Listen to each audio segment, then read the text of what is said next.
Good morning! Mare, samahan niyo akong magluto ng breakfast ng aking anak. Alam ko naman na alam niyo na to kung paano i-prepare. Pero hindi ko rin alam kung tama ba yung ginagawa ko. Kasi hindi naman ako tagaluto dito sa bahay.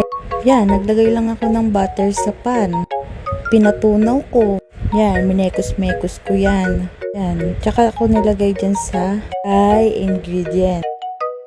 Syempre gagawa tayo ng paraan kung paano mag-video ng solo.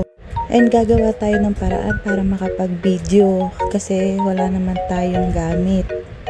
Susubukan ko lang, 'di ba? Wala namang mawawala eh. Ang hirap pala mag-voice over, no? Kasi hindi mo alam kung ano yung sasabihin mo.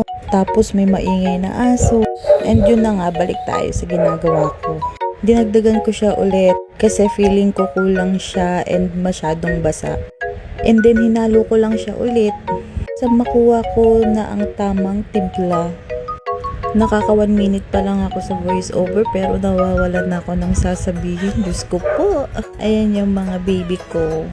Kulang pa yan ng isa. And then yan, naglagay na butter ulit sa pan para mag-start ng magluto ng pancake. Yan. Mama.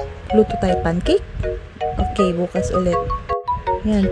Panoorin nyo na lang po hanggang dulo. Salamat.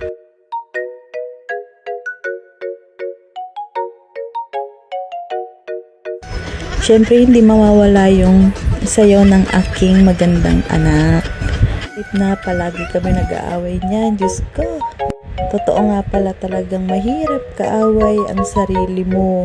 Kuhang-kuha niya eh. Gigil.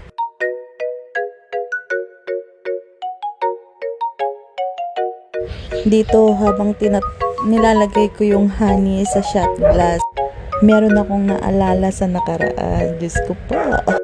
Pero nagbago na tayo dahil pamilyado na tayo. Syempre, ito na ang batang makulit. Excited na siya sa kanyang pagkain.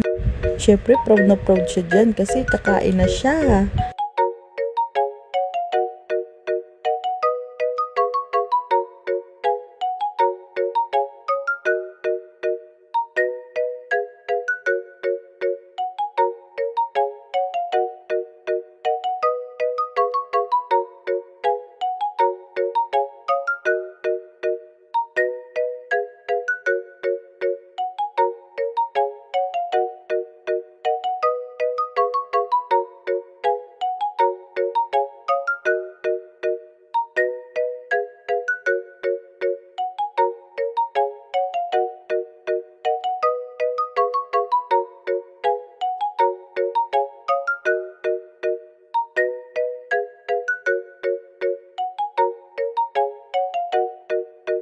Hanggang sa muli, paalam!